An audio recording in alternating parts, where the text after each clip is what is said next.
The boy has died. Yeah. Came out that last was the night. news that came out last night, Ron, so And it's heartbreaking. heartbreaking indeed. Strangely, 22 minutes ago, BBC News Northern Ireland Live was still saying that he was critically injured and remained that way. But we can confirm now, because we have double-checked it and gone further into it, that the boy has died, Oisin McGrath. And one of the theories being investigated was that he was playing football in the schoolyard at lunchtime, and another boy who was arrested and released on bail tried to take the ball off him, and an accident occurred. So police are investigating it, but there's a strong possibility it was an accident, a horrible situation. A horrible situation for all involved because, you know, I mean, there's young lads there and, you know, heartbreaking for their classmates, the families, everybody involved. It's just such a sadness. Such a tragedy. This time yesterday he was alive. Yeah, on his way to school. It just puts life into context. It does. It does indeed. Joanne, how are you? Yes, I'm good. Hard to believe we're sort of almost through the middle of February already. So yes, for goodness sake. You know, I sense an improvement in the days. Yeah. It's milder. It's brighter. Yeah. It's more optimistic. Yeah. I think January, certainly for me as well, felt like such a long month. It seemed as if it was, I mean, I know it is a 5-week month and it seemed like it was going on forever, but February just seems to have pushed by. I mean, it is a shorter month obviously as well, but we seem to be just right smack bang into the middle of it. What's your week been like? What have you been doing? It's been a busy week. I'm in the beginning stages of organising a women's wellbeing event, so some of the viewers might remember last year we did a children's wellbeing event, which was very successful, and we're just in the process of beginning a women's wellbeing event, which will run between International Women's Day and Mother's Day. So it's the what will it comprise? We'll have an evening seminar, and on that evening, obviously it's women's wellbeing, so we're inviting women to come along. And we'll have a number of speakers who will be... Did you do this at the golf club last year? No, we did it in the conference centre. We had the Pandas... Yes, they were at the golf club. Yeah. A women's evening. That was a pampering and kind of slightly different evening. This is, I interrupted you. Please continue. Okay. So this is probably more an information evening. And we'll have 4 or 5 different speakers. As I say, we're in the early stages of planning at the moment, but we'll be covering some elements of health and well-being that maybe aren't always talked about, or we don't always have the opportunity to chat to people who would be experts in those fields. Yeah. So, do you sense, and in what areas do you sense that the genre women in our community need attention in specific areas of life and living? What are the down points in the lives of modern Newry and Mourne women? I think the biggest thing for women everywhere is the influence that their menstrual cycle has on their health, both physically and emotionally, and actually understanding their menstrual cycle and really how to work with it rather than work against it. And you know, there's just various different factors for that. Obviously, from a young age, a lot of women are taken for various different reasons. It starts very young, 16, 17, maybe where young girls will be prescribed contraceptive hormone for not just in terms of managing contraception, but also for skin complaints and things like that. So from a very young age, many of us have been subjected to that, and therefore maybe we don't understand. That's a good phrase, subjected to that, because it's not easy for women. From 12 reaching puberty, this thing settles on you, and certainly half the month you're leading into it.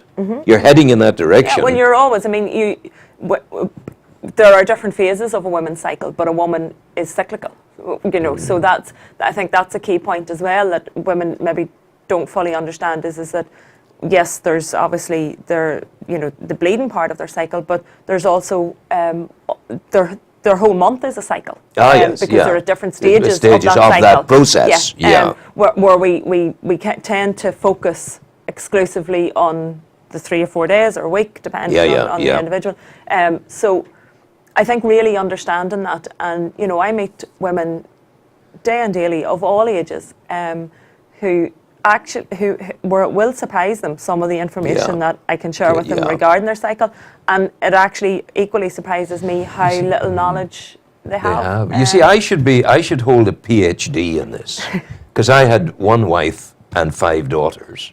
So, but I don't. So, help me understand what I need to. Men out there need to understand. I think that's the what key do women thing need from men at this time? Well, I think first of all, women need to know what they need from themselves, and that rather than you know, that's not. No, but I'm that's assuming that knowledge will come to them Yeah, through what you're doing and other things. Hopefully, yeah. But their life can be enhanced if there is a good symbiosis between them and their travails, let's say, of that natural cycle, and the man in their lives. Yeah, and that might be, you know, that could be men in their workplace. It may not necessarily be a partner. Yes. You know, we just a few weeks ago we had the conversation with the tennis player. Now, sport is not my subject, but one of the tennis players who was playing, I think, in the Australian Open. Williams? No, it wasn't Williams. She came out and she basically said that she had to come off from her game because she had period pain, and she opened up a huge conversation, which it opened up for a few days, as news does, and then it becomes old news. And suddenly you had all different types of sportswomen coming out and saying yes, that while they were in the bleeding phase of their period, they were, you know, some of the greatest runners had said that, you know, it reduced their times by considerable amounts. So, you know, it's not just a conversation that has to happen as I say, in relationships, which is a really good starting point, because even from a perspective of managing fertility and everything like that, it's a conversation that's really important. Help me with something that's coming to my mind now. If tennis players have to leave the court because of this situation, they don't feel well enough. World-class players. They don't feel well enough to continue. Yeah. A woman who's piloting a jet plane across the Atlantic can't leave the cockpit. Is it an inhibition on their ability to perform maximum capacity in their professional role? Well, I don't mean that nastily. No. But it's a logical follow-on from the tennis. Yeah, I think it's very important that women understand themselves, that they're aware of themselves. That may be true for one woman, and it may have absolutely no impact on another woman. You know, some women sail through. I would have to say I'm very blessed. I could pass, and you know, I would rest. I'd take it easy. I would be aware of that time and what I need to be doing. Which we all should do anyway. We all should do rest, anyway. You know. So I would be a little bit more aware, but and therefore I personally find that in recent times, and I suppose when I began to understand my own cycle more, I've been able to probably manage it much better and be aware of myself and those. So I don't think we can make a blanket assumption that it's the same for all women, but I do think we need to have the conversation and be aware of ourselves first and foremost. Absolutely. And am I feeling okay to do that today? Well, if you're feeling okay and you're aware of yourself, then that's fine. But if you're not, then there maybe needs to be the respect from managers or you know, the people around to recognise that actually no, I'm not.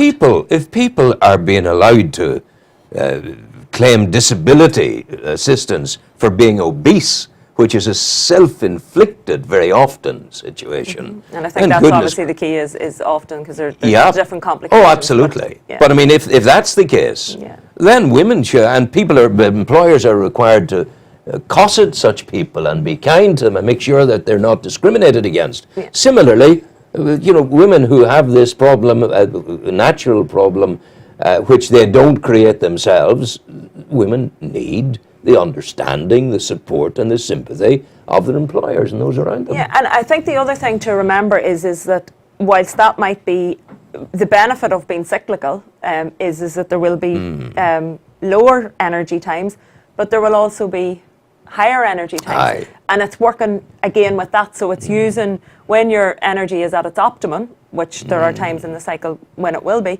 or certainly, I suppose the other element to bear in mind is that we are running in a, I suppose in a very, we're living with a prehistoric body in a very 21st century world. So there may not necessarily be those phases, but by naturally there should be. And if women notice them kind of subtle differences in terms of, there's days where you could take on the world and and be very productive and very focused and very driven, and there may be other days where you're a bit more in your creative phase and you're feeling a little bit more creative. And it's not until we start to observe how those cycles affect us, and some women may find that they don't really notice any particular change one week to the other. But I wonder if there's a kind of similar, not a similar situation, but is there some area in a man's life, in the course of a life, where hormonal things come into play and act? I'm not aware of it, if there is, which makes me say to myself, thank God I'm not a woman, I suspect not to the same level, and that's the nature of being male and being female. As I say, women are, we have a very obvious cycle. I suspect there are other influences in men's lives that can affect. So let's get back to your night, your women's event. So you'll be addressing things like that. Yeah, what we'll else? be covering menstrual cycle, digestive health, stress management. Again, I think we're in a society which could be separate, could be linked, but we're possibly at a stage where a lot of women feel they need to be everything to everybody. And I know this is something that's it's maybe made women are good at multitasking, and there's a bit of some of these subjects are, oh yeah, sure, they're never done and they wanted this, and those types of things. And given that this falls on two levels actually, and it's only just coming to me now, we're between International Women's Day and Mother's Day, so two women orientated days, but perhaps with that different, International Women's Day is very much about that equality for women and that type of thing. Not saying that Mother's Day isn't, but a lot of women are suffering with that conflict at the minute, in that they're in the workplace and they're expected to perform and be there, and they also want to be, and not all women want to be, but many do, want to be mothers and want to be in the home, and they're trying to be, in my talk, I suppose it's a conversation that particularly women for my age and slightly older, we're almost afraid. A lot of the girls that I would be talking to on a one-to-one will admit that, but it's almost become a taboo subject to admit that maybe this is too much for me. That I can't do the high performance job. Well, having said that, it's a uniquely woman's skill to be able to go through life as a mother with all the demands of the home, and the managing director of Blue Chip PLC. Yeah, and there are many, many women doing it very, very effectively, and they really are. So for me, it's not. I'm not saying that women can't do it in any means. If there's anybody that can do it, believe me, I believe that the woman can do it. I just feel that there are more and more women suffering with the effects of it. And there are many women who manage it. Again, there are no two people the same. But so we'll be dealing with how we can manage stress levels, and just digestive health. We'll be, so conversations that maybe women feel, and as I said, there'll be people there that we can ask questions to and open some conversations. I think it's wonderful. Sorry for sounding trite, but it's a great thing.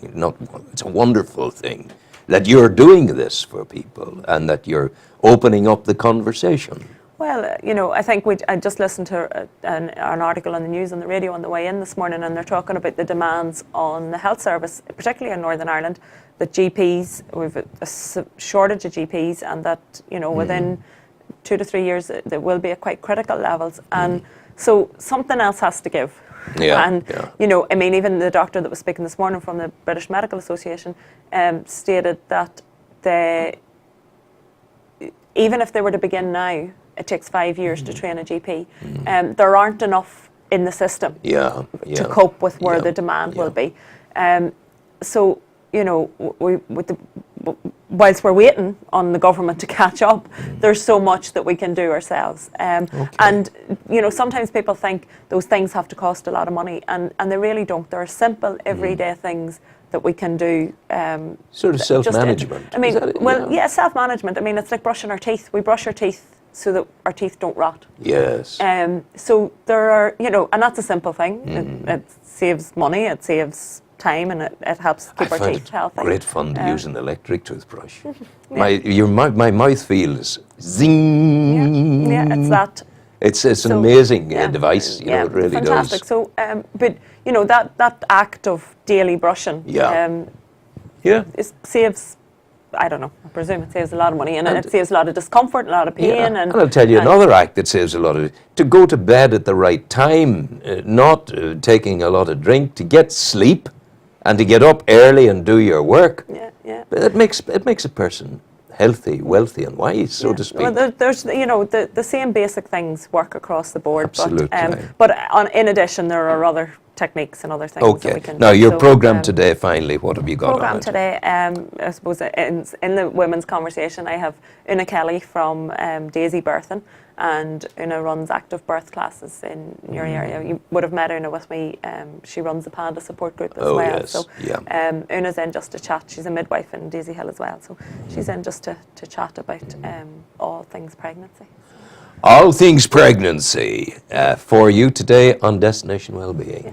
Thanks for coming in. You're welcome. And thanks for the frank sharing of women's inner works and pomps, because we don't understand these things. Well, but as I said, I don't think we can blame too many men, because I think a lot of women don't fully understand it either. Well, it happens, yeah, and it's kind of a period time of dread, and it's like, oh no, let's not talk about it. But it doesn't have to be that way, and it certainly shouldn't be a time of pain or discomfort. Well, I will, time of rest and renewal. And I will endure the ire of women all over the land by saying to you now, I shall get over it. Oh, did I really say that? No, I didn't. I jest. Take care.